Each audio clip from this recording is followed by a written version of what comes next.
The first thing we have on the agenda is the ambulance service. Is anyone here to speak on behalf of the ambulance? I don't see anything here. Did you get some information?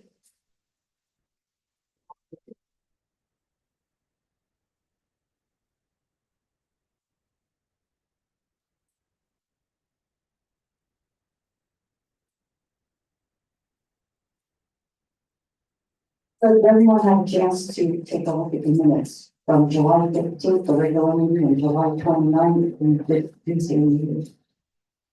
Do I hear a motion to approve the minutes? I make a motion to approve the minutes. Second.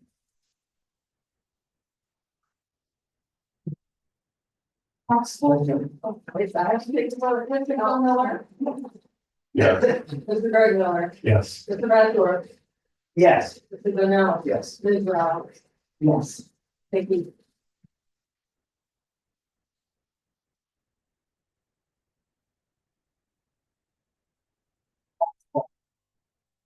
With respect to the tax collector's report, I don't think there's anything remarkable to note. Just to point out the fact that this tax collector report refers to township, not to school, which is what people are coming in to pay this month is a discount for school taxes. Many times there's a bit of confusion on that point, but this refers only to the township.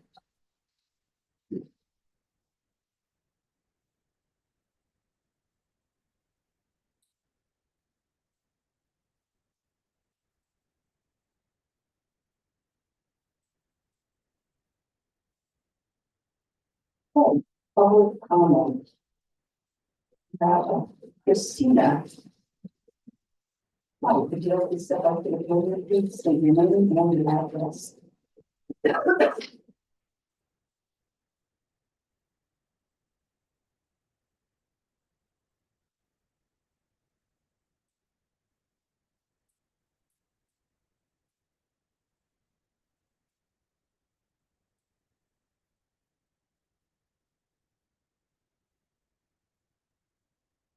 It's Christina, Counselor 44 Wingfoot Drive, regulatory 19607.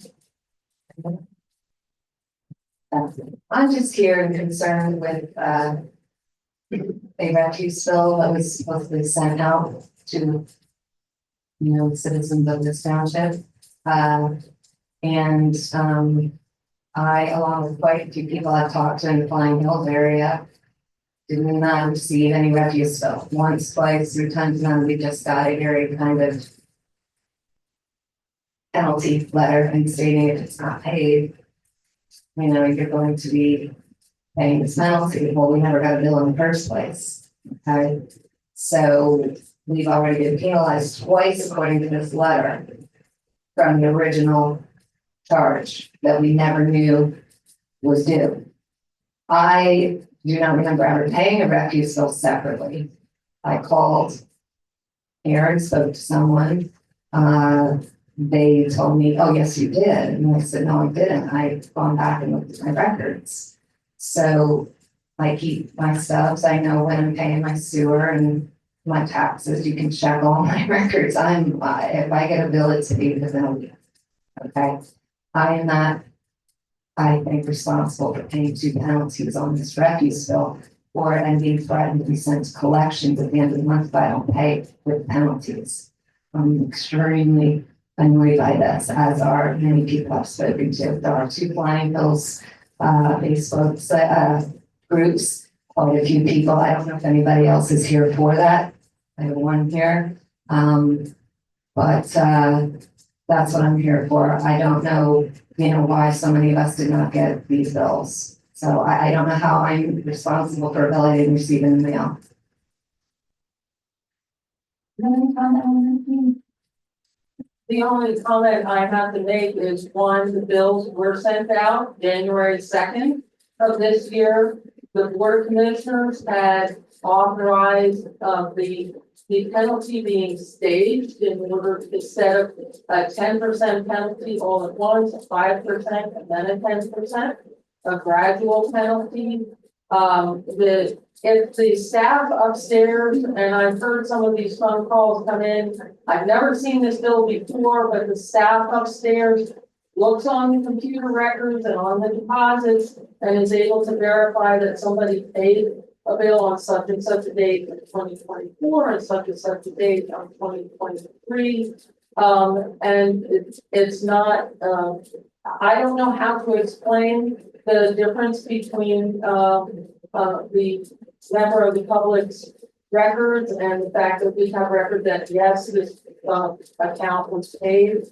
I also can't explain the post office differences. I believe we paid out, or we sent out all the appropriate bills to all the appropriate addresses.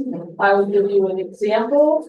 We sent out sewer bills recently. Some of you may have received a bright pink sewer bill. We I changed. didn't get that. We used the same database to send those bills. And in fact, we sent those bills out on Thursday and Friday.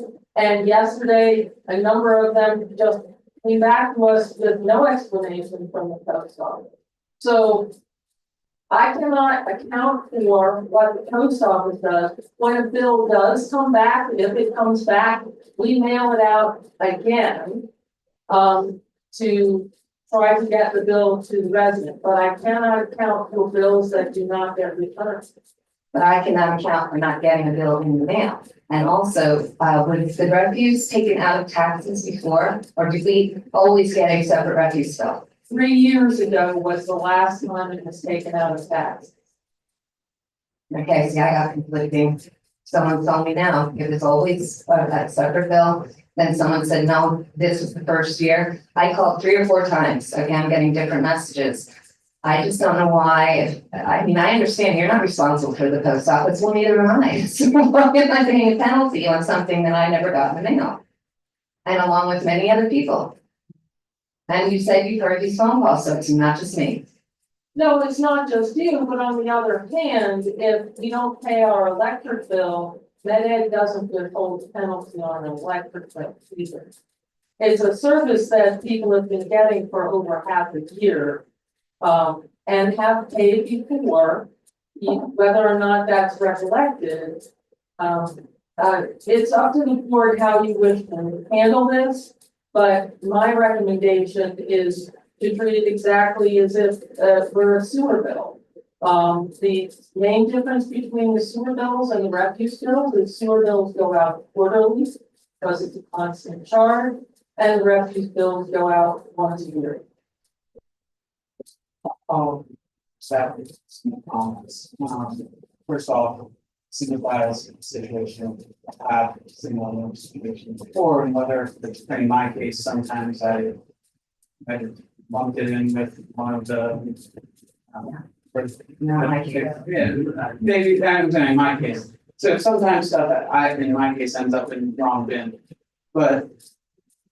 We had a lot, if you're not aware, we had a lot of these issues last year with the refuse bills, and one of the things the board decided at the time was we would offer a single grace period because people were still getting used to transitioning from the billing being incorporated into the taxes being split out. I think, like I said, I certainly sympathize. One of the other things we did during our budgeting season last year, that I and others advocated for was instead of like Dean was saying, instead of having a one sharp cliff for the penalization, to gradually incur penalty fees. So we're trying to accommodate the residents of the township as best as we can, but it's an issue in my opinion that I don't think we can continue to go one-off exceptions, and I know it may not be your fault, but it's an administrative problem. We have a very limited administrative staff, and it's. I would argue it's not an administrative. I mean, administrative burden is what I'm getting at, to start giving. Constantly having to like just make judgment calls about when you make exceptions. Right, that gets very, Extremely burdensome. that gets very burdensome, but your problem and the post office problem are not my problem, Sure. okay? 100%. So what I was So gonna. I don't really, that's like, Where, yeah, I totally hear it. This is all hot air and Okay. I get. check my records when my payments come in. I lived in this township for 4 years. I pay my bills Yeah. immediately, I have no And doubt. I'm being threatened to go to a collections agency with a letter less than a month to go. The letter was sent out more than a month. You know what, a month, fucking 4 weeks, who cares? I'm being threatened to go to a collections agency and I never got a bill. That doesn't make sense to me. Let me just finish what I was gonna say. Like I said, and I think I speak for most of us up here, at least, that I sympathize with the situation. It's a difficult situation. We've had this in the past. We can't isolate what is causing. Okay, so you've had this in the past, you mind being looked at like I'm got two heads here for bringing this up. We've had residents come and say that they have not received their bills. I mean, so it's a hard problem for us to solve, but what I wanted to ask you is something that I've been curious about and I've spoken to some others about is potential of e-billing. Because I think that might help some of these problems if you could pay your bill online and see what you're doing. Just anecdotally, is that something? Well, I'm that- sure it could help, but you know, is it gonna go to someone's junk mail now, you know, on their email? I don't know. But I got the pink, fluorescent pink sewage bill today. I'm paying it tomorrow, okay? I did not get this bill and it says I was alerted twice. Now that's a little fishy. 2 times and I'm getting penalized twice. I would have seen it at least once and I definitely would have seen it twice actually, because I'm meticulous about my mail and my filing and the way I do things. I'm a teacher. Things don't get by me like that. And not when I talk to an aunt, my cousin that lives in Flying Hills, several other people that I know, my neighbors didn't get one. I'm here kind of advocating for Flying Hills. I don't know if it's happened outside of Flying Hills or what's going on, but you know, it's just, I don't know why I'm being punished to have to pay a penalty, 2 penalties, or I'm going to collections if I don't pay it. Check my credit, it's pristine, you know, you've never seen me here at a meeting, this has me fired up, I'm sorry, and I'm speaking for a lot of people. It's understandable. We definitely understand your frustration. We looked last year at this Dandy's point, and our numbers about doubled last year. I think I'm going rough off the memory. There was 400 some the year before, and then like 800 some last year. So that there was some sort of anomaly that we did there. So we did waive the fees last year because something seemed off to us. What was off? Inconclusive. We don't know whether it was the post office or a data knows. This year the data came back similar. So it was once again 800-ish this year, June. Yeah, But there were no consistencies too, right? Correct. I mean, it's not like it was the same 800 people. It wasn't the same area. It was kind of spread out. So we're kind of at like a little bit of a loss. So we have frustration too. It's a different frustration than what you have, but we want to solve this. It's like, this isn't fun for anybody sitting here having this conversation here. So I think we are going to explore some of the stuff like Andy's talking about that. I know it doesn't help you today. I don't have a good answer. That's the struggle. I think everybody has. Right, I don't know if it's method, I think it's reminder, it's the notification, it's the issue. Because it doesn't matter how great credit you have, if you're not notified, you don't know you'll only owe the money.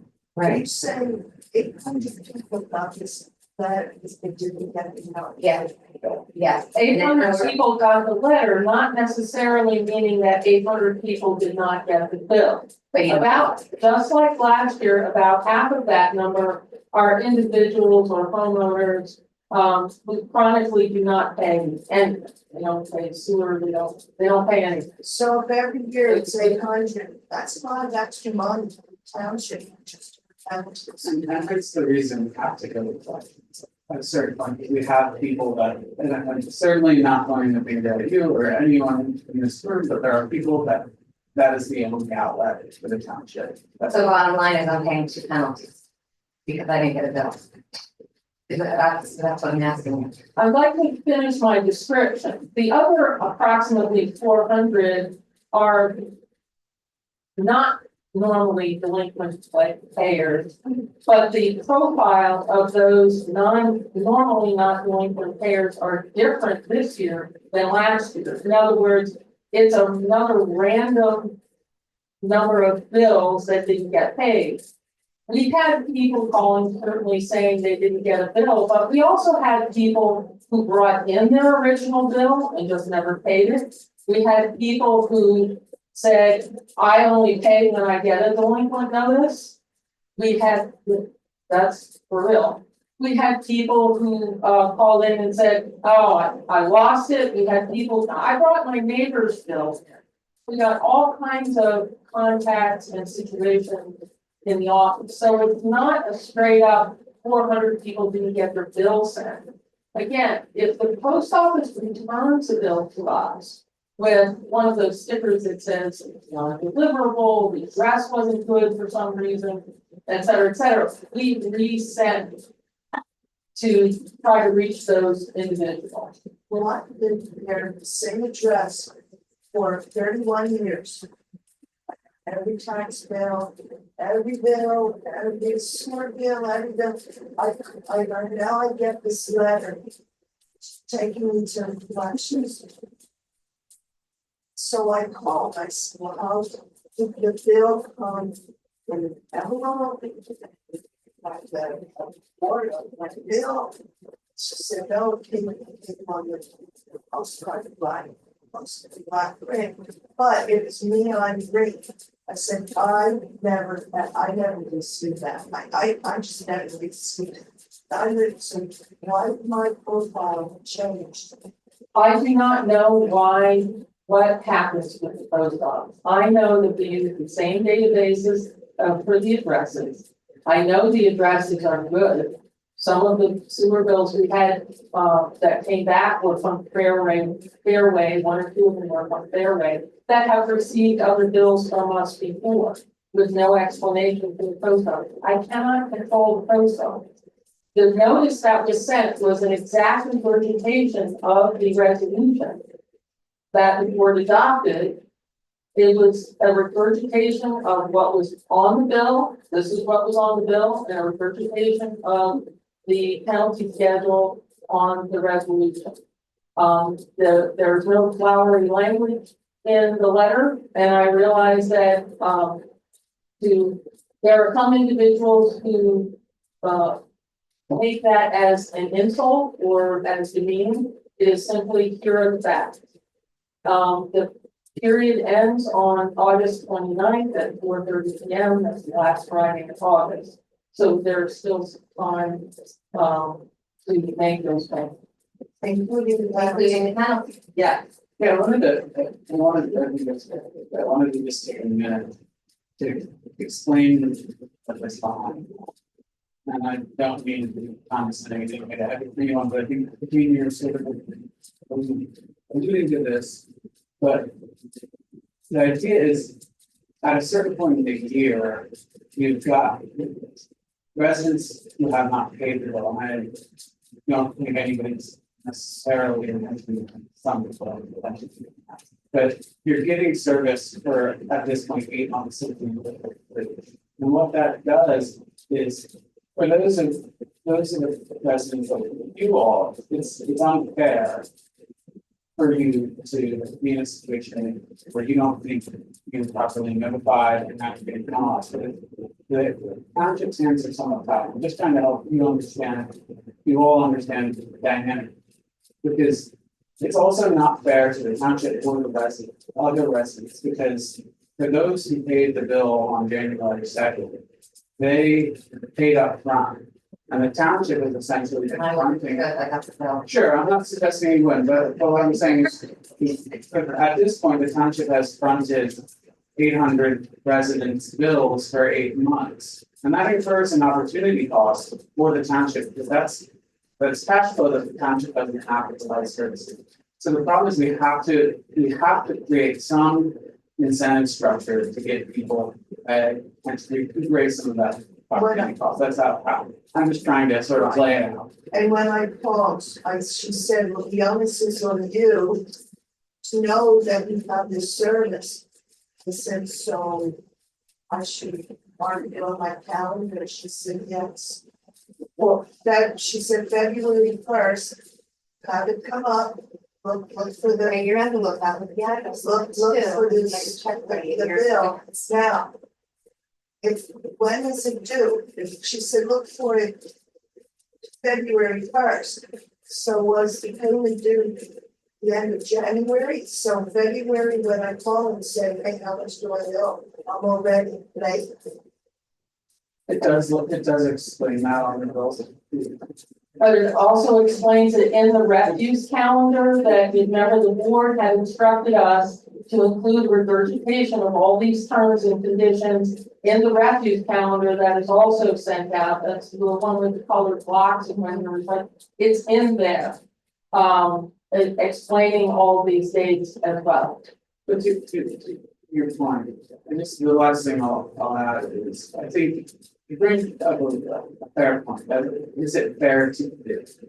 Is it necessarily like legally a shared responsibility for us to notify you and you to be putting it in your calendar? Oh, I don't know. I don't know the legal like burden, how that's shared, but I think reasonably there is a shared responsibility, right? We're trying our hardest to let the residents know that this stuff is happening so that you can be aware of it. Unfortunately, it's not a perfect system. Where those cracks in the process are, we're trying to address it. I think for now, we just have to, where our hands are somewhat tied, and it's unfortunate. And I get the post office thing. I just think that somebody here should say, give us your name to your taxes are waived. Just like you do when you miss a credit card payment, you call and you say, I missed this payment, can you waive this one time? Sure, we'll do that for you. I'm not one to part of the link. Yeah, that's why I'm here. Because it's, it's not right, even though I understand where you're coming from. We know there's something that's missed in the system. But like we said, 800 and half, that's probably like 400 are people. But I've talked to other people, they don't know why they have this letter. It's And you're paying your penalties, so you're incurring a lot of extra money. that you were heard. So it's a little fishy to us residents that, we're standing, bill paying citizens and we get a letter in the mail threatening us to go to court, $700 bill in the first place. A lot of extra money in our minds that's gonna be paid out to the township that wouldn't have to. You received all last month. Never paid that. You never paid up. I You didn't get a letter last year that you didn't pay it? I got, like I said, I got in my public 3 times. Did you ever look at the website? What's the first thing on the website? Well, I don't know. I have neurological problems with them, so. Did you pay your refuge bill or your S&P bill this year? If not paid, or if you're not sure if you have paid, please call the township office. That's at the top of the website. Well, I don't know. And if you- Look at stuff like that. You said you looked at the website. You just said you looked at the website. Well, after this happened, I didn't look at it. What would I need to go on the website for before this happened? There's no reason. Public information, I didn't need information until this happened to me. I've been happy. that regardless, you don't go on just to find out what's going on in your community around this. You want to know what I've been through in my life? I'm born. I don't think it's any resident's responsibility to visit the township website. That's not a fair suggestion, but we are doing our best to make sure the residents are notified of the things, and we're trying to figure out how to improve the system. So, I for one, am sorry, Thank you. that this is.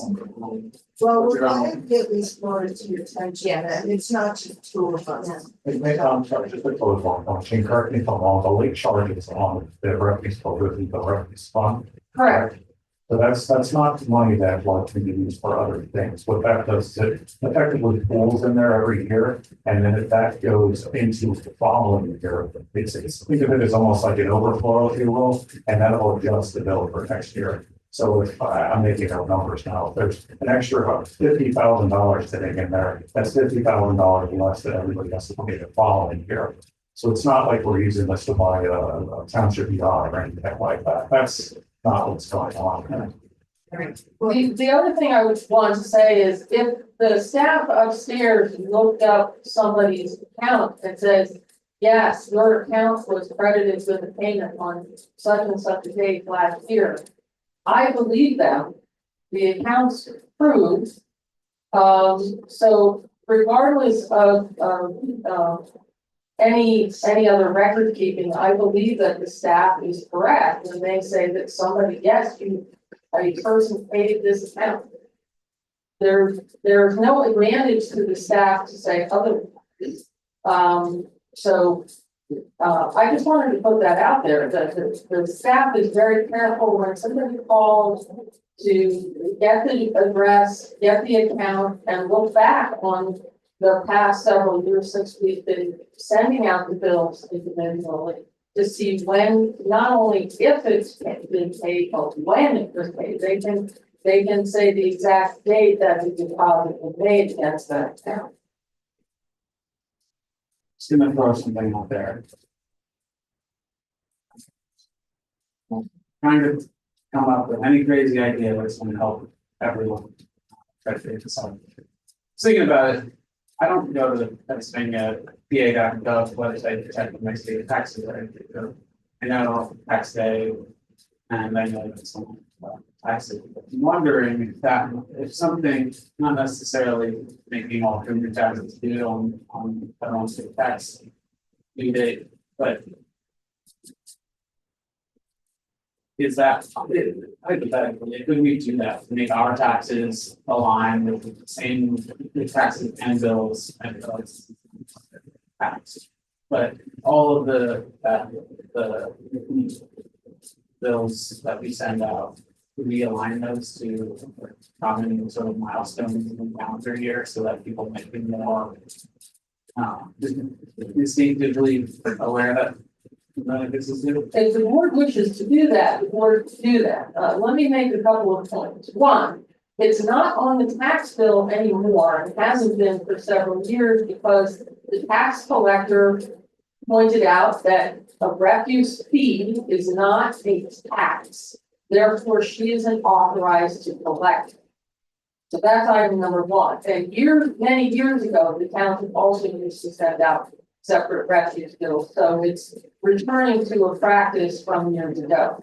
That's item number one. Item number two is, yes, the township could move for other payments to some kind of an electronic service. But the previous board of commissioners made an active decision not to do that because there are a number of homeowners and property owners in the township who prefer to pay sewer and refuse and SMP bills and other bills like permits with cash.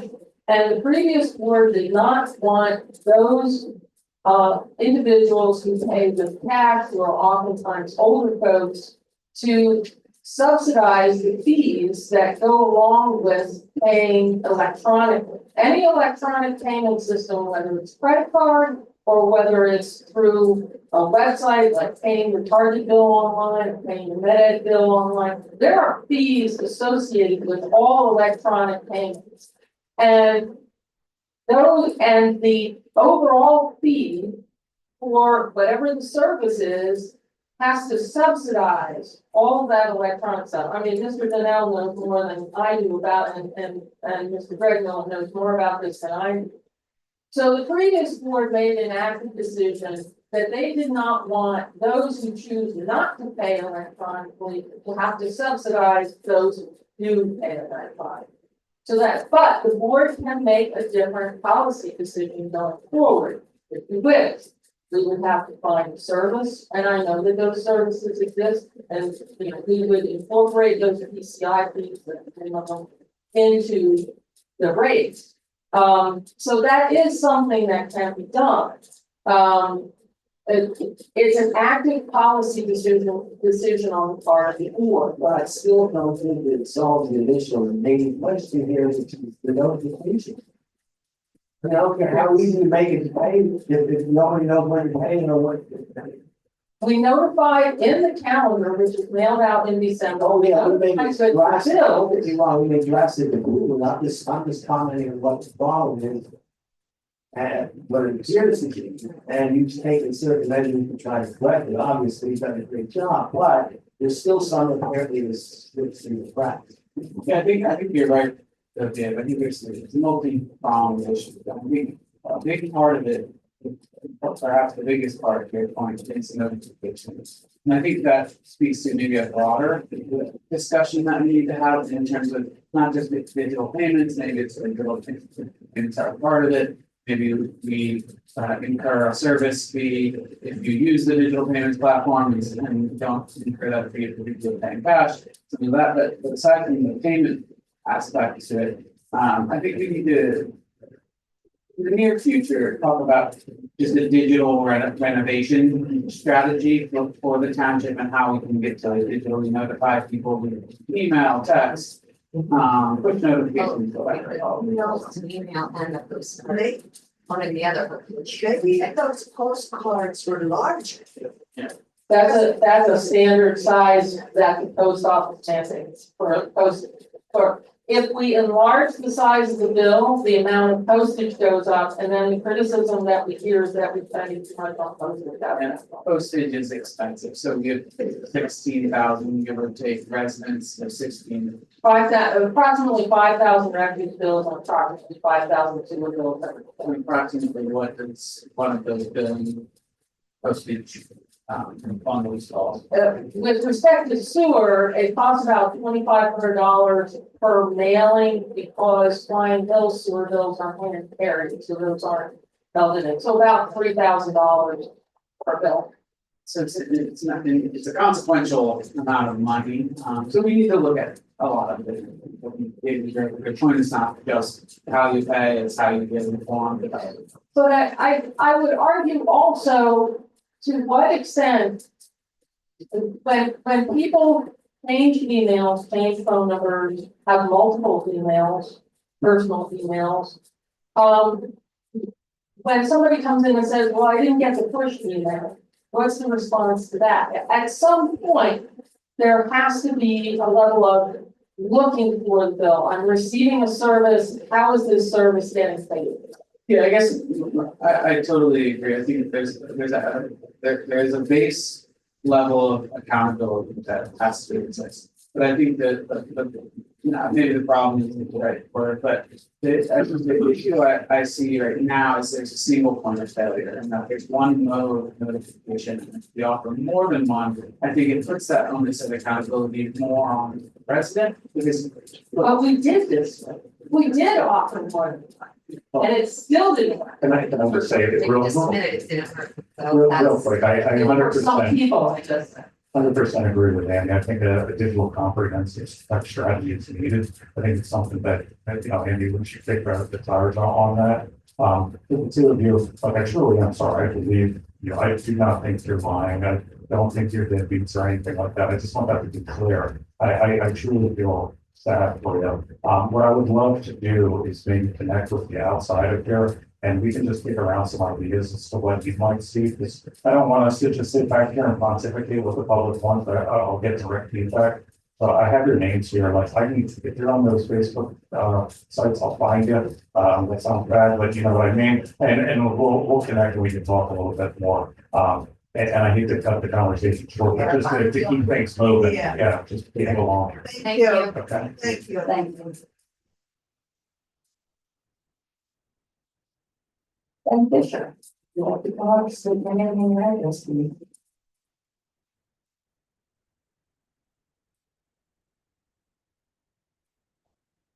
been for 24 hours. With all due respect, you know, like they got rid of all of it. So, don't take that the wrong way. I want to thank everybody for the whole specific whole, very easy to understand everything they do. So last meeting there was something picked around doing the boundaries. And I have a few comments. So one of the first times I came in there, I went to the back and I stood there and was like, the little dot way up, then somebody invited me to, illustration of an upside down cake. So in that, I felt that a lot. But I think the few parameters, like it's a water crossing boundaries, is we all know this, but just reinforce the point that, we don't make land anymore. So we're using the tax revenue that is spot. And I'm all for it, so we know it's, like, case like family, like, chop all the top, something else, but, a few things is like, if we take tax revenue away, any kind of land shall be, should be looked at on the plan. Okay, so we use this tax revenue, and I'm really looking forward to hearing what the process says. We use tax revenue by making a swap. It should be an even transaction. And we give you this land, and if you give this little slice, it was partial. So I'm for cleaning it up, so to speak, but let's not give land away for. Maybe we could do something like with approaching it like with any other buy this and order this, we can not restrict. Maybe there's some balance to it. Thanks. Thank you, Betty.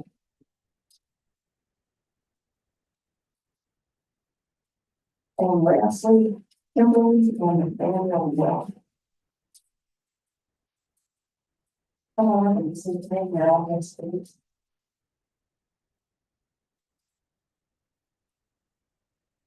Good evening, I'm Nathaniel Welsh, that's on the Penguin Place. I am here quite a few times, the situations like this, fine, so, but I'm in a situation that I cannot be.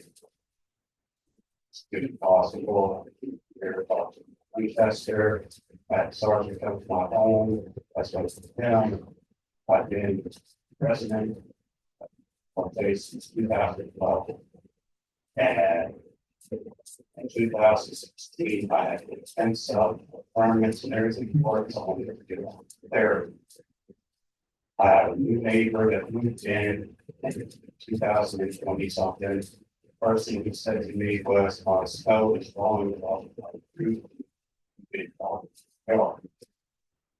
And he started complaining about and he can't have any view out of this window because my kids said he's pointing a gun at my wife through his window. He's through our windows. I have photos of him with waste and bombs. I've been waste about this report. Nothing has been done. Sergeant had to get lieutenant, he's on home, discussed everything like our photos.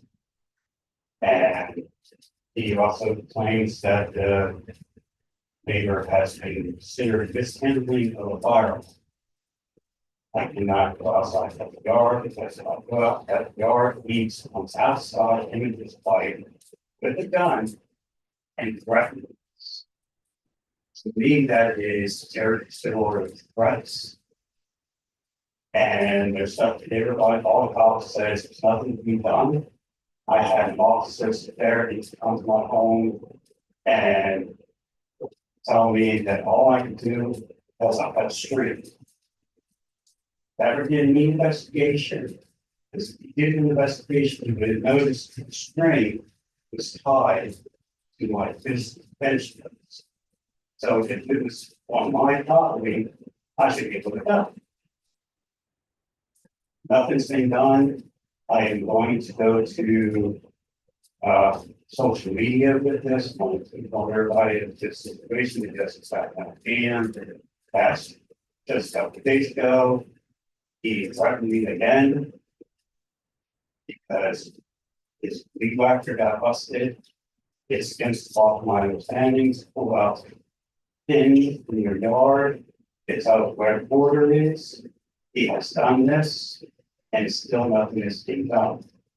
So if I have to go to social media or to the state police on this situation, I'm only glad everybody knows what's going on.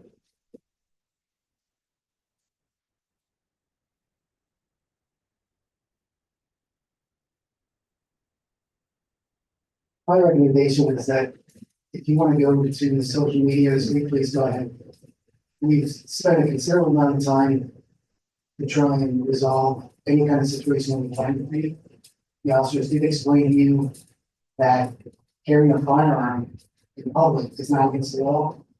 If we will go down there and try to enforce any kind of law that is not being broken, we would open the township up and the officers have to find out. We have talked to you multiple times, and I take offense to the picture that you're painting right now with the board. This is inaccurate and not true.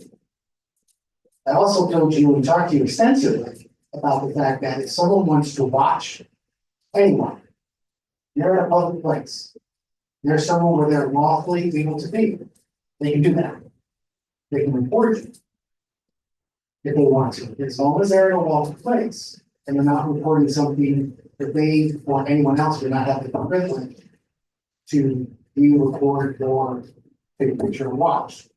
Sometimes when individuals offend us, and they say things that displease us or, again, offend us, that is not often not considered harassment or criminal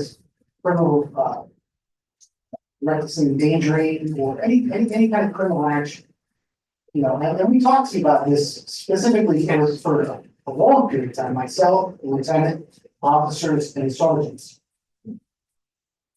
Because you're not pleased with what we have to tell you, my recommendation is feel free to go to social media, feel free to contact the state police, you can contact the district attorney's office.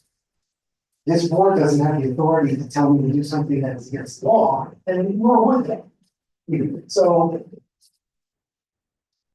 if you feel compelled to do those things, then absolutely go ahead and do this. So if you're in the And again, one of the things I will say this, Mr. Welch, one of the things I will say is, just as we talked before, myself, lieutenant, the officers and sergeants, we can water things to death. And this doesn't need to be played out here in this venue, because we've already addressed all of this. If you want to talk to me again about it after this meeting or right now outside of you, can. But the response is going to be any different. The answers that you're going to be provided are not going to be different. So if someone comes up to you or your wife and calls you names while they're carrying a gun lawfully, they can do that. That's not against the law, even if you feel offended. It's not being offended, but it's right. And that's not making it. They actually threaten you. Did they verbally Yes. threaten you with a rifle in their hand? Yes, You have witness. I have photos of him pointing the gun at her. I have them, I don't carry a camera on me at all times. And the time I get to my camera when he's making his threats, there's nothing I can do. But I have the photos of him with a video camera recording into my home. I have videos of him destroying my private property. And then throwing it in the church lot. How much proof do I need And to again, get some type of, You were also told that you're more than able to go and file a private complaint with Mr. Justice. You absolutely cannot need the police to do that. We were just a mechanism of that to enable that to happen. You can do that. You can go to the district justice and you explain this and tell the district justice. You want to file charges for criminal mischief for damaging property. You absolutely do that. when the any came, I had specs for him, he was wonderful. He talked to me, he was said to me, quote, that it is definitely mishandling of a firearm. Like, I took photos of it. You realize that there's not an offense associated with mishandling of firearms. That's not a criminal offense. I don't break it up, it's chief point, this sounds like a movie star that, probably, I don't know that our board can necessarily do anything, I don't want it to sound like I'm blowing the off by any means. That's not my intention, but it does sound like something that is probably a little more personal, that maybe should be handled offline. The chief is already obvious, I feel that if I went to social media or something to that sort, I wanted to inform the borough of what was going on before questions start flying around and no idea of the situation. I wanted to make sure that everybody knew what actually was going on within the area. I thank you for that,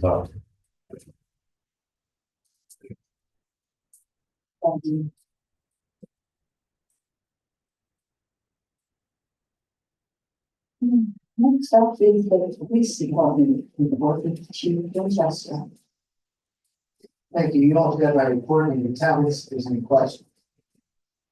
Just point out, we did have a national night out, yes, one and at the beginning of this month, it went very well. There's a few hundred people that just show up. That did enjoy themselves and there's a lot of connections made and hopefully some trust built and again, some relationships. I think it was a great time for our first time. I think it's going to grow, which was great. I think that we should look at this year as well, having our trunk or treat. Then last year, it was successful. So we're planning that we'll have a date available, broadcast that out through everything that we currently have. So that was a fun night. I would also like to point out, I'm paid for a need that we had in the department. If you recall, months ago, we talked about speed boards and their effectiveness and how they're used in the township. The number one complaint being traffic, speed, aggressive driving within the township. And our traffic unit is constantly ricocheting throughout the township to try and address the complaints and the concerns for the community. So GGML did offer to look at helping us since the amount of time and effort that the police put in, and the township, the police put into their community days. They, I asked them to look at funding a speed conference and they approved that. So they're going to be purchasing in full a speed board that we'll be able to utilize in the township.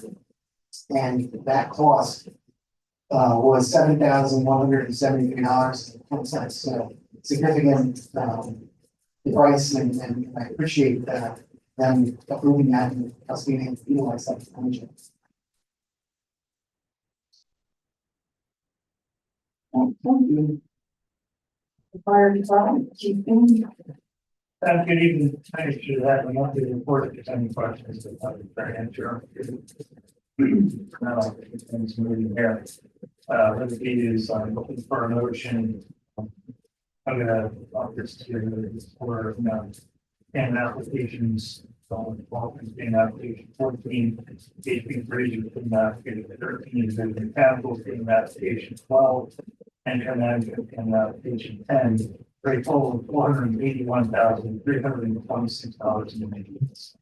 I'll make it all to Awesome. Mr. Bragg. yes. Mr. Bador. Yes. Mr. Linnell. Yes. Mr. Bill Miller. Yes. Ms. Rattle. Yes. Thank you. And item C is more of just gonna be the candidates and their candidate physical test, which is the acronym for the CPAT.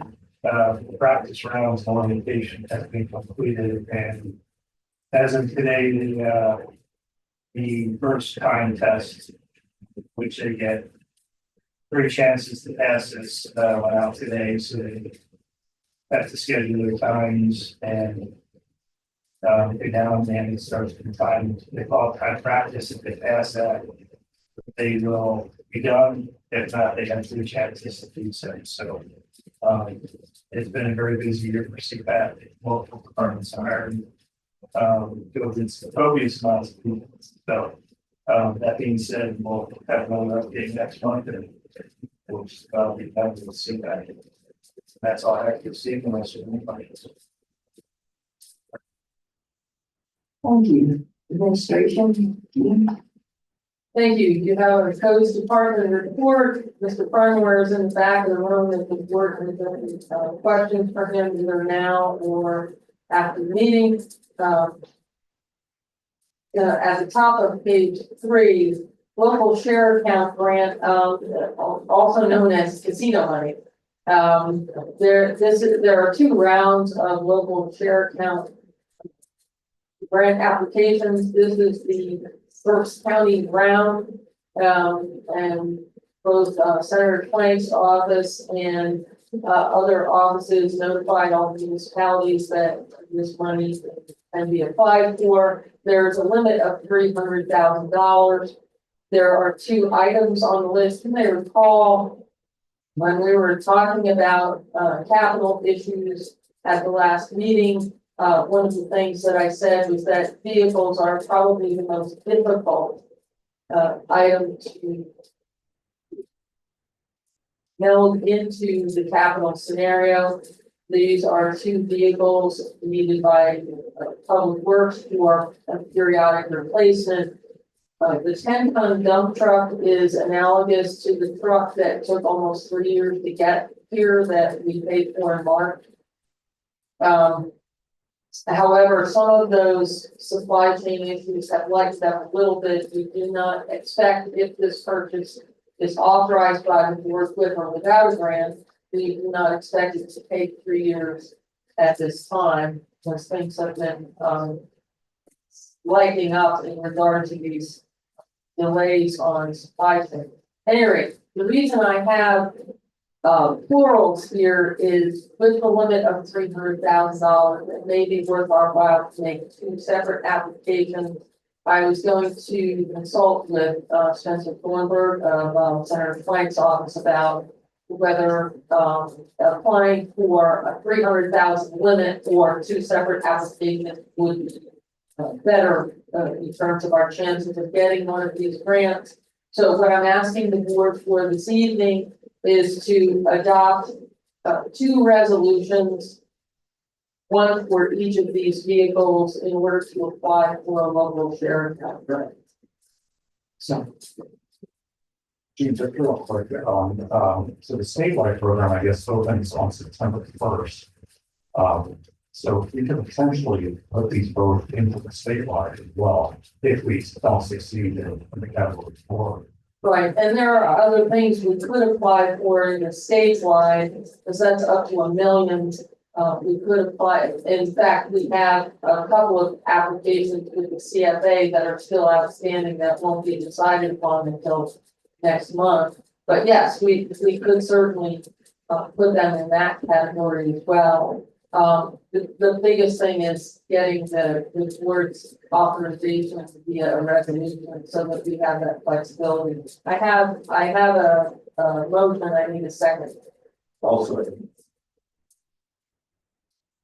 Mr. Bassler, yes. Mr. Donnell, Yes. Mr. Bill Miller, Yeah. Mr. Greg Miller, Yes. Ms. Rao, yes. Thank you. Just following up on the statewide, I mean, are there, aside from these 2 things, are there things we could that come to mind that there's things that Sir, there's always capital stuff with it, there's for sure.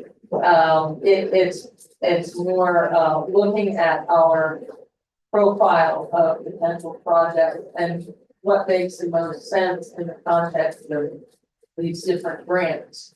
The statewide grant being up to $1 million and having a lot more municipalities eligible to apply is extremely competitive. There are many projects that will be submitted. So of course you want to submit a project that has the best chance. Stay tuned. We'll probably have if we don't submit these, under the first round, we'll submit them under the statewide, but if we do submit one or both under the first round, we will be coming to you next month with another request for resolution for the next round. And correct me if I'm wrong, but I think the way Spencer talked to me about it is like we can do both. Like we can Yes. submit these both for category That's- 4 and both for the Yeah. statewide. Yeah, they haven't completely evaluated all the capital program. I've started getting into budget issues for next year, but it's still on the early side for that. We will be seeing next month what I call the opening salvo of budget time with the mentioned minimum municipal obligations. That will be happening in September before. Ironically, in our discussion of capital planning, I ran into a presentation I did in 2014 on the same subject to that board, trying to encourage them to adopt capital planning, and we have. COVID, of course, was a disruptive event. The supply chain delays in and of themselves are a disruptive event, although quietly, not as spectacularly as something like COVID or the recession of 2010. So yes, we will be taking a look at the rest of capital needs and letting you know what we'd like to do with that for the state plan. Item C, mosquito prevention. I don't know if everyone knows this, but there is actually a mosquito officer in Berks County associated with the Berks County Conservation District. And they do testing throughout the county to monitor the spread of West Nile virus. We have not had any hits for West Nile virus in the township. However, the mosquito prevention officer asks all municipalities to remind residents to dispose of any standing water sources outside your homes. And I put one of their notices on the homepage of the website. It's really common sense stuff. If you have standing water, dump it out. If you have a bird bath, change it out frequently. If you have any kind of garbage cans or anything like that, poke a hole in it so that the water drains out. And yes, our recycling cans do have little holes at the bottom of it. Very practical advice. And the high humidity that we've had this year, I think we had one of the most humid years I can recall, has encouraged mosquitoes. I don't know about everyone else, but I practically get attacked walking out of my garden. So that's my plug for mosquito prevention. The next item we have a series of items on planning, which is land development and subdivision. You may recall several meetings ago that Attorney Dan Becker, who is the special counsel for the Hawthorne Land Development Plan, had come in asking for the board's authorization to sign the plan, and the plans have been signed. However, the township is still retaining the plans because we are still dealing with getting the final sewer treatment agreement with the city of Reading. When we have conditions on a plan approval, we withhold the plans until those conditions are fulfilled. The city of Reading finally recently produced a draft agreement for sanitary sewer treatment, but I felt that the provisions relating to Cumru Township were not correct. So, Attorney Becker and I are still dealing with those agreements. They will obviously, that agreement will obviously be presented to the board when it's ready. All we're asking for right now is a reaffirmation of the approval that you've already given, and that all those conditions still remain. We are still awaiting the DEC approval of the sanitary sewer and planning modules. And of course, the developer will not submit an escrow until all those other things are in place. They obviously don't want to incur a letter of credit, fees for a letter of credit until everything is in place for the construction. So, we're asking for a reaffirmation of that approval. Move to reaffirm the outcome. I said it. Mr. Vanel, Yes. Mr. Bill Miller, Yes. Mr. Greg Miller, Yes. Mr. Badger. Yes. Ms. Rao. Yes. Thank you. The next one is Old Hickory Buildings. The board is well aware that this is also the subject of litigation, but my understanding is that, that there is no stay. That's correct, there has been no stay granted yet, that hearing is still upcoming, so, the land development and process. This is again a request for a reaffirmation of approval based on the previous conditions. I would leave that to the board. If you would to engage in the reaffirmation of approval.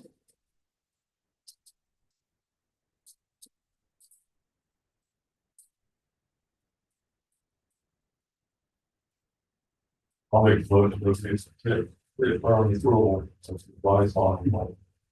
I send. Mr. Bill Miller, Yes. Mr. Greg Miller, Yes. Mr. Badger, Yes. Mr. Janelle, Yes. Ms. Rao. Yes. The next item is Missionary Sisters of the Precious Blood, also known as the Convent on Gulf Road. The board may be aware that they are planning on an additional retreat building. The planning commission is recommending a granting of final approval with some conditions. One of the conditions I wish to speak about for a moment, and that is the approval of the fire chief with respect to the configuration. And there are two items that the fire chief has spoken to me about. One is a fire hydrant, and the other is, the board may recall you enacted an ordinance not too long ago, about the 26-foot wide access. If anyone is familiar with this property, there's an extensive driveway system, and widening the entire 20-foot wide access to 26 feet wide would involve the cut down of a number of trees.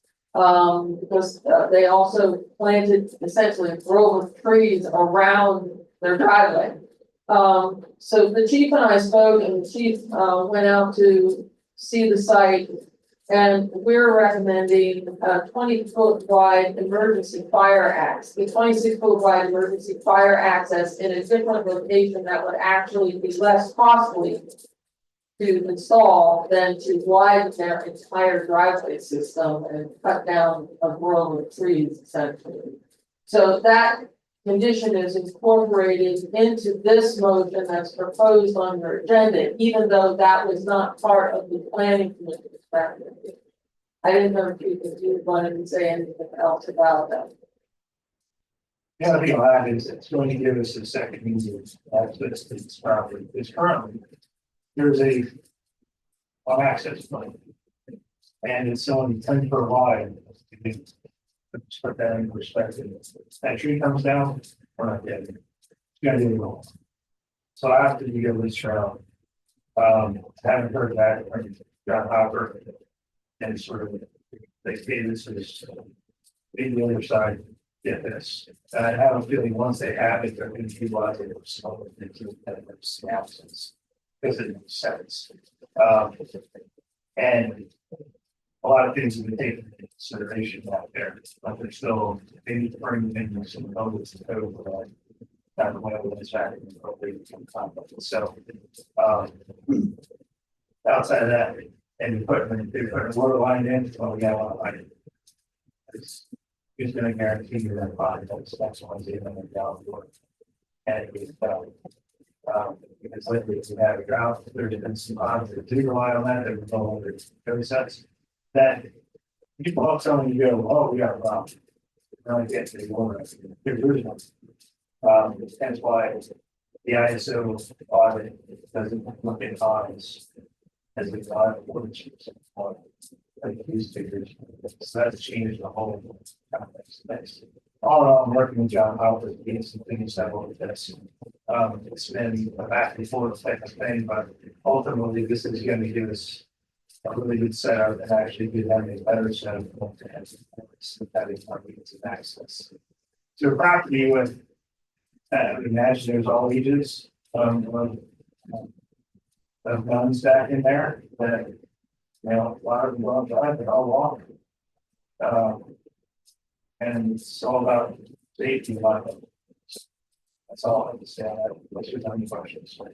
Gene, I just wanted to point out that on the agenda, it still includes mention of the 26-foot wide fire access driveway instead of the 20-foot. It's gonna be 26. Okay, I'm sorry, I thought you said 20. Yeah, I kept tripping over my words, I apologize. I just wanted to make sure that was. Thank you. Did I get it correctly, though, we don't know if they're gonna go for this or not yet? There's been multiple revisions pretty far along with this plan. And I believe that if they don't go and follow through this, it's different by the product group. Then I'm going to trouble. That's my understanding, and Kelsey can correct me whether I'm wrong with that, but that's why it's written out the way it is, and it will be, it needs to be part of the motion. I think that you ultimately have to say it or along the lines of this. And this isn't about, I'm trying to, we have been more involved the last couple of years with fire, and I wish we would have been 10 years ago, because maybe we won't have some of the situations with that. And I get in on that, I don't figure out how to context. I think that would be but that's the way I understand this. I haven't seen anything come back yet. Well, my rushing, and I don't, you know, that's been waiting on the legalities of that, but. Yeah, the board has the authority to petition final plan approval on that recommendation. Fire chief, and if they don't like it, they can come back with another suggestion, or they can, you know, redo their plan in some way. But yeah, you certainly have the authority to do that. I don't know when this plan is set to expire, but you could table it until we hear back from John, until, you know, the next meeting. But they did request final plan approval based.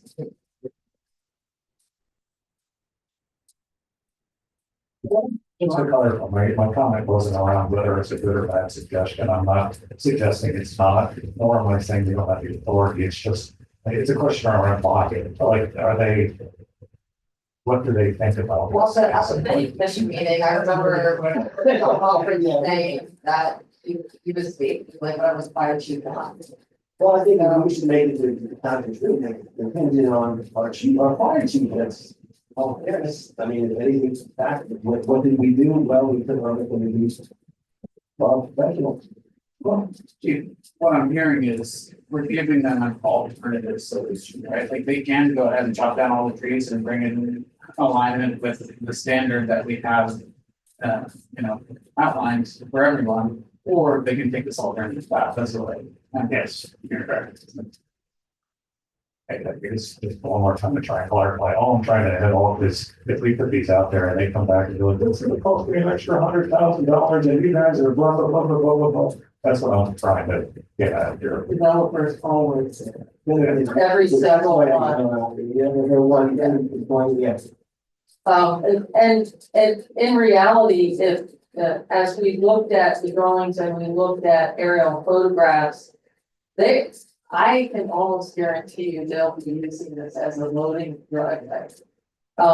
Because it comes in on the south side of the property this building is gonna have over 20 units in it and a cafeteria. And it's right next to another building with over 20 units in it and a cafeteria. That's where most of their janitorial supplies and food service supplies are going to be coming in. I can almost guarantee you that, they'll be using this driveway. The other thing is, as the chief alluded to, this property and several other properties in the township, probably including Flying Hills, have ponds that are often touted as, oh, look at all this firefighting water. ISO no longer recognizes dry hydrants at ponds as hydrants for insurance purposes because they're inconsistently maintained. There are a few in the township. There are a couple that are very consistently maintained, and there are a couple that are not. And the other problem with dry hydrants sometimes is access. You may get a fire truck in there, but you might not get it out. During a planning commission meeting, when one of the representatives of this plan referenced the pond, the chief and I pointed out on the chief's behalf that the pond is no longer considered a viable source for drafting water fund, insurance funds. And this newer driveway would come on the south side of the pond and not where, I don't even know if it would be in line with the driveway that's there. Sorry, I'm rambling a bit, but I think buy-in is, do you want to develop it?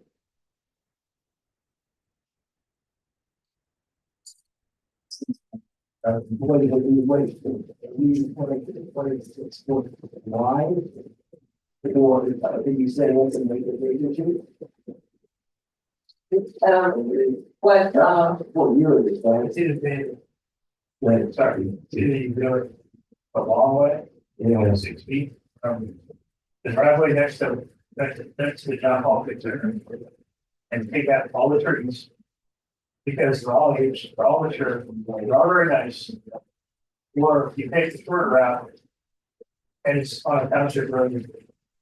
You come in a different route, different angle. At 26 foot wide on the left shoulder of the path. okay, we this then based on your division here? That's what I think. The one that's saying it's been a touch, but.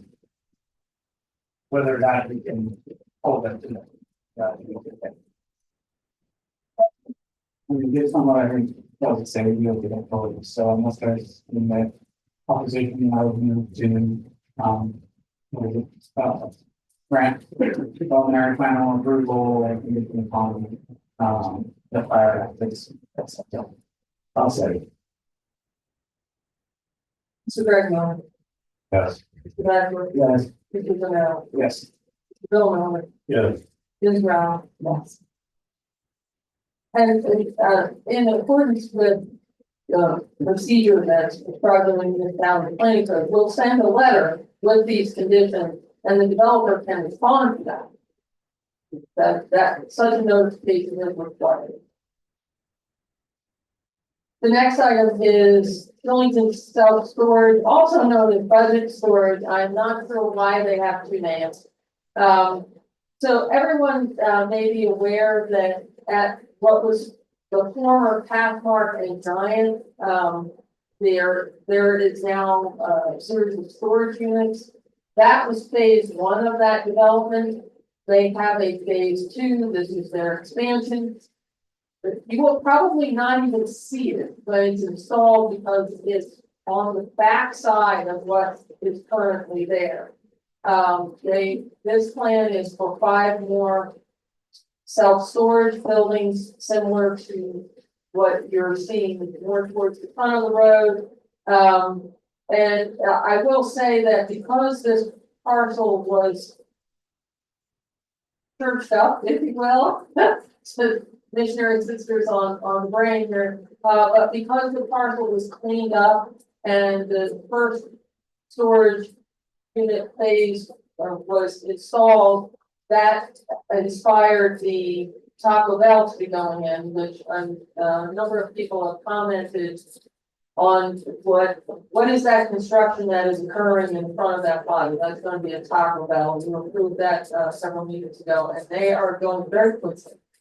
So this is the second phase of the Shillington self-storage or budget storage complex, if you will, for 5 more units to go in back of the units that you can see. The proposed action is for waivers. And I noted on the last waiver, I guess technically they need a waiver for curb and sidewalk, but there is no frontage. That, again, you will not even see where these are going. The area is already 100%. Are these detached or are they attached to the? These are the detached buildings.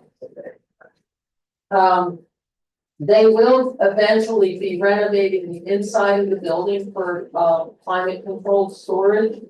And eventually the BK traders will not be there anymore. They haven't got it, they've been taking it piecemeal. They installed the first unit, rented them out, they're getting that revenue. They're putting in the second unit. After these are rented out, then they're gonna work on the interior of the building. That will not require a land development. That will be Mr. Primeware bailiwick or building permit for renovation. So these are waivers to allow this to continue. I will tell you that you will probably not even notice any activity occurring there other than potentially the delivery of the units. It's that hidden, if you will. The first units that I have are, just turning it down, I think you might have answered this, these are non-conditional. Correct. So there's no impact to electricity, utilities, and then if that, it was all regular, maybe a light.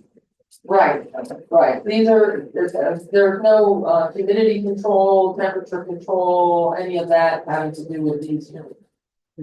Second one is just knowing that the lines in the big water shed is there any concern for waiving the last impact? This will have no greater impact and probably a lesser impact than what is out there right now because they've cleaned up the area from what was there previously. And they're maintaining the property better than the previous property owner. The property actually transferred. It was not only a land development, the first phase was not only a land development, but it was subdivision. So it's actually a newer owner than previous, and they cleaned up back there. Also, our sewer department goes back there on occasion because we have a sewer right of way through that same property. So there are some eyes that get on this property if they do become not very good at maintaining their property.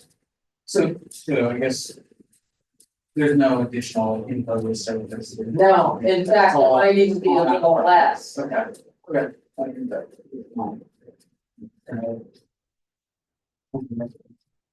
No, you can leave it. Yeah, move to grant the relief as outlined. I'll second. Mr. Badler, Yes. Mr. Deno, Yes. Mr. Bill Miller, Yes. Mr. Greg Miller, Yes. Ms. Rao. Yes. Thank you. The next one, 2939 Well Road, the property owner is here if you have any questions. This is a request for a waiver of land development to install a chicken barn. A poultry barn. At this location, there's an existing farm, and if you'd like to hear anything about it, Mr. Brubaker is here. Did you want any details about what he's doing? No, but I love his eggs. Go there regularly and they're often sold out. But we're the people that came down your driveway a while back and they asked why you have no eggs out anymore. And apparently dogs attacked your chickens and most them all out.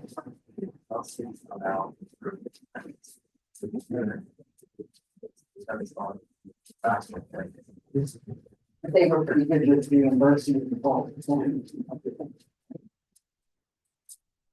So, this is just the barn for the hens, there are no new utilities. Mr. Brubaker has already submitted a stormwater plan that is a requirement.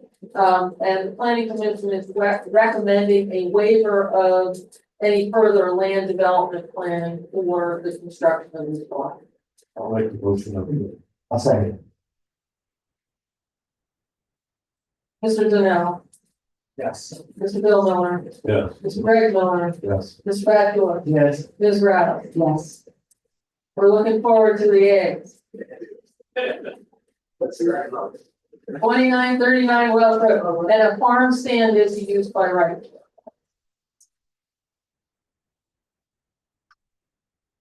That's all that I have. Thank you, Jean. Public Works, so Mr. McNichols.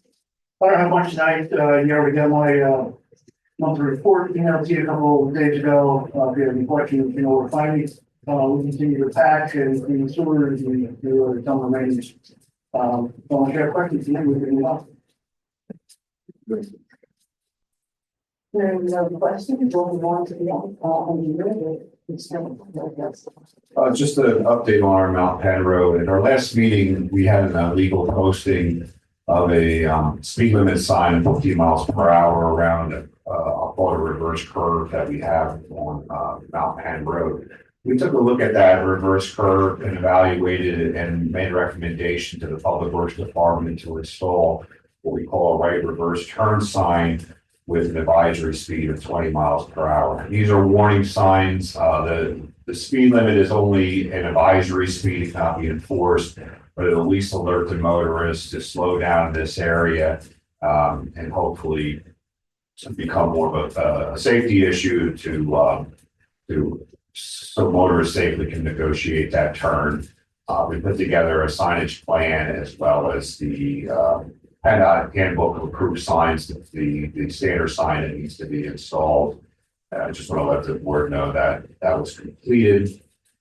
The second item is in reference to turnback information from 1986 in reference to our municipal boundary along Mountain View Road near Route 10. And just to give the board a little bit of background, back in 1986, the township took over a PennDOT road. Back then, they called them LR numbers, which stands for legislative route. Now they're called state routes. And the road encompassed Church Road as well as Mountain View. It had the same LR number. It was a turnback, and typically what happens with a turnback, PennDOT will offer the road to a municipality for them to dedicate it as a public street. In turn, PennDOT would perform improvements to that road, and then the municipality would be eligible to receive liquid fuels, which is money that's allocated per mile per capita that's utilized for municipality to do improvements throughout the township on various streets. The turnback included from I'll say from Mountain View Road, which is in question, from SR 625 all the way to Route 10 up to the intersection. However, the municipal boundary between the city of Reading and Cumru falls shy, maybe about 60 feet of that intersection. And this has become an issue when it comes to down trees where the responsibility of that entity, whether it's the city or Cumru. However, in this section of road, it's really not Cumru's, although we did take it over years ago from PennDOT, but it's actually outside our municipal boundary. And that's based on a survey that the city performed back in 2011, where they did hire a surveyor to do the municipal boundary plotting, and it appears that there is a concrete monument that coincides where that municipal boundary is at. And this kind of leads into the solicitor's report about trying to resolve this municipal boundary, because, Gene, if I'm correct, the city is actually contesting or in disagreement where that municipal boundary is located, they feel as though that's our road, and we're responsible for that small section between the municipal boundary and Route 10. Now, just roughly, I think it was like about 60 feet, but give or take. This was about a tree. This started with an extremely large tree, one of the largest trees that have fallen on the road that's left in there. The tree came from city-owned property on the north side of Mountain View Road and fell right at that municipal boundary area. We did not have the ability to remove this tree. Now, the tree, any tree that falls from a property is the property owner's responsibility. I want to emphasize that. It's the property owner's responsibility. However, when we can, we move the tree out of the cartway for police and fire and ambulance to get through. The disposal of the tree is the property owner's responsibility. In this case, this tree was so big that even moving the tree out of the cartway was problematic, and when it initially fell, it also took wires along with it. And that's something that the town forces cannot deal with. And there was a lot of back and forth about who's responsible for the tree. The bottom line is the property owner, which is the city of Reading, is responsible for the tree. But it also led to an examination of the records of the who's responsible for the road versus where's the municipal boundary. And that's why I pulled out the 1986 records and had Mr. Rogowski look at it. So Cumru Township is responsible for maintaining Mountain View Road up to Route 10, but the municipal boundary is not at the intersection of Route 10. It is further in on Mountain View. And the location of municipal boundary was made very clear to us back in 2011 by the city engineer at the time and one of their managers. So when we had to deal with this tree or didn't deal with this tree, and we could have pushed out a road, but we could have opened a road, but it would have been one lane because it was that big. But that's why we didn't tackle this tree, because it was city tree and city street. Simple as that. Now, that being said, there are a number of places in the township because of the boundary lines that have been referred to earlier, the wacky boundary lines of Cumru Township and the age of some of these roads, where there are agreements, if you will, or handshake deals with our neighboring municipalities on how to deal with certain roads. For example, they're going down Beach Road, plowing down Beach Road. There's no place to turn around. If anybody's been down in that area until you get to Brecknock Township. Acorn Drive, which is on the north side of the township in the Grins Hill area, goes from Spring Township into Cumru Township and then back up into Spring Township. Spring Township plows it because they make a loop.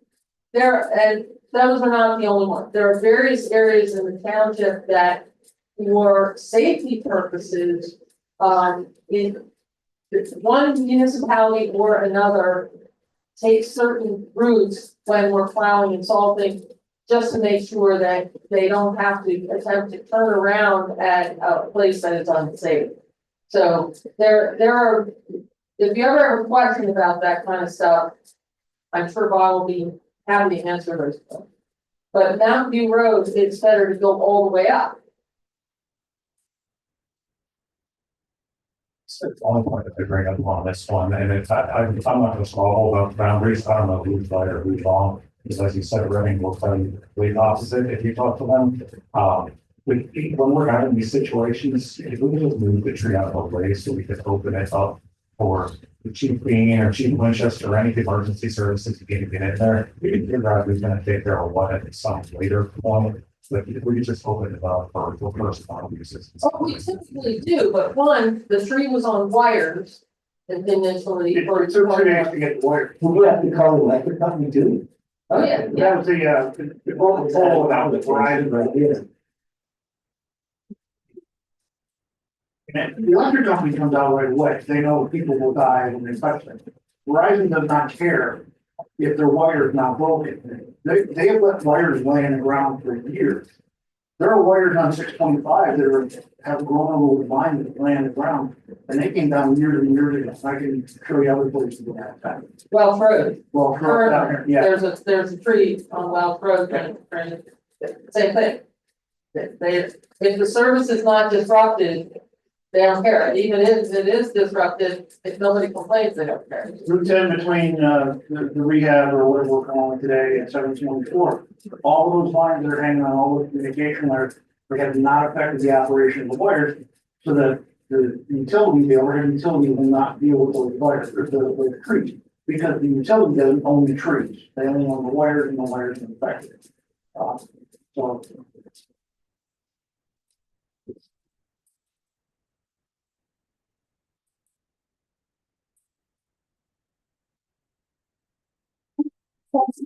Well, I guess that was a good segue into the municipal boundary conversation. So this item stems from a discussion that we had at the last board of commissioners meeting regarding, as Mr. Fisher mentioned, some of the odd places in the municipality that are seeing outlying or items. So what I did was I took a look at the general local government code and did research and sort of an in-depth analysis of the procedure that we would need to follow in order to attempt to land swaps or negotiate certain boundary lines. And what it really comes down to is negotiating an agreement between the abutting and Mr. Fisher, that is where all of the items that you brought government attention come into play. Deciding where the boundary lines are going to be, what kind of transfer of funds or indebtedness there's going to be, sharing costs associated with moving these boundaries, sharing the division of any taxes or revenues associated with the property and the territory, and really, and then catch all anything else that you want to deal with in that agreement. So it really would be kind of a lengthy discussion and a lengthy negotiation with whichever municipality we'd be working with to try to change the boundary line. There's a lot of procedure involved in it. The first would be both municipalities creating ordinances that we need to go through the normal procedure for adopting an ordinance or not an ordinance in municipality. There would also need to be a public meeting that's held that obviously everybody who is abutting those boundaries or within those boundaries get notice of. And then after the ordinances are enacted, if they are, then every record owner of each impacted property would also get notification in writing. And then if nobody complains and this all goes through, then there's a whole lot of procedures after the ordinance gets passed to really deal with the effectiveness of the change. It doesn't happen right away. It'll happen the next calendar year, January 1st. So it kind of creates a nice clean cutoff. Obviously, with anything in the law, there are procedures for those ordinances to be challenged. Any impacted property owner, so just take one impacted property owner, can file a petition with the municipality that they reside in that's being affected. And the ordinance would then automatically be stayed or suspended. And at that point, there would be a referendum that would need to occur. So it could be one impacted property owner that files that petition, or 20% of the registered electors of the municipality or both. So there's a lot to that section of the code, but I felt like it was pretty well written and fairly easy to understand and navigate, as opposed to some other pieces of law or legislation. So I did write about a 6-page memo, which I tried to keep in place, but I wanted to make sure you guys had all the information. So if you have any questions about it, I'm happy to answer. What I didn't do was go through any and all case law surrounding different sections of the code.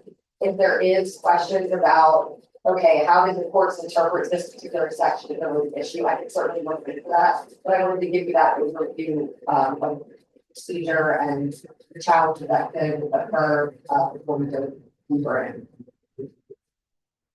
The underlying cost is what you would need otherwise. There's gonna be legal costs for sure. I mean, it's gonna be a big undertaking because the agreements that get negotiated are going to be complex.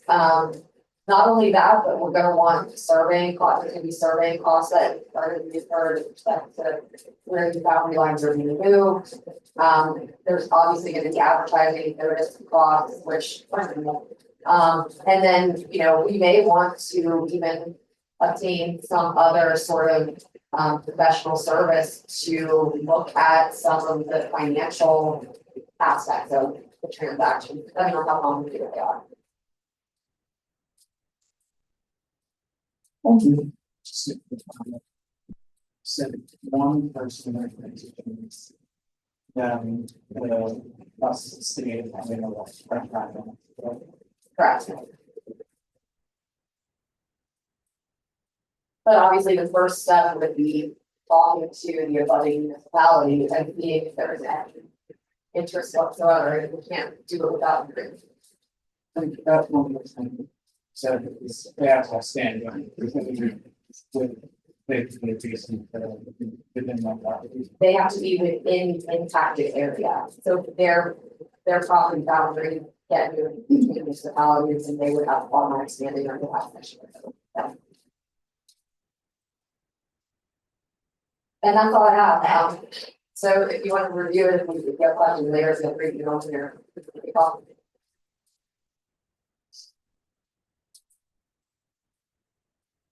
All right, looking at payment of bills for July 18th, 25th, and August 1st, 8th, and 13th. Do I hear a motion? I make a motion to pay the bill. Mr. Bill Miller, Yes. Mr. Craig Miller, Yes. Mr. Bachelor, Yes. Mr. Donnell, Yes. Ms. Rollins. Yes. Correspondence is listed on your phones, and the next thing would be commissioners with Mr. Bill Nolan. Jim and I and our wives attended the conference up at South, Western Solitary Volunteer Fire Company. It was a very informative meeting. We had a discussion on cybersecurity, which is a very scary thing. It's amazing how many people can hack into the system when they can't cancel it. And then a talk on Cumru Township, and then the journey of their construction of their fire department. And then we had a tour of their fire department.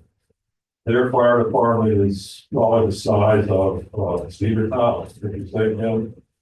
And they squeeze it in for probably the same footprint. The pre-bay fire station, very nice.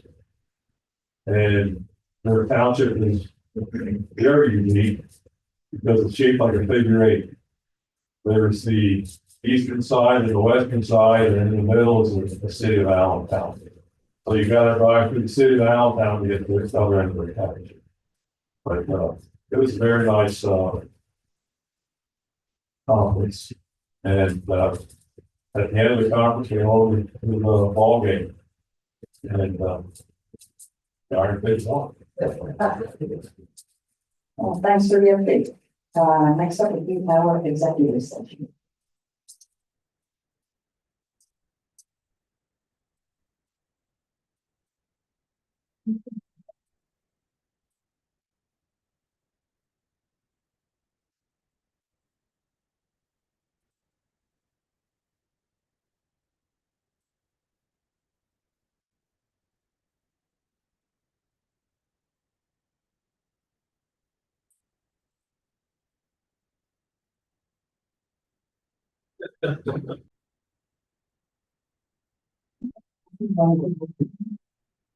Sure, thank you. We did hold an executive session where we discussed several matters of litigation, collective bargaining matter and 2 personnel matters, which are all listed in the agenda. And there's only one motion that's being requested out of the executive session, and that would be a motion approving RKL not to exceed an additional $6,000 to conclude and finalize the investigation regarding an employee matter with a September Board of Commissioners meeting deadline. So. Sorry. No, no. No, Mr. Bergman, yes. Mr. Badger, No. Mr. Canal, Yes. Ms. Roberts. Yes. Thank you, Paul.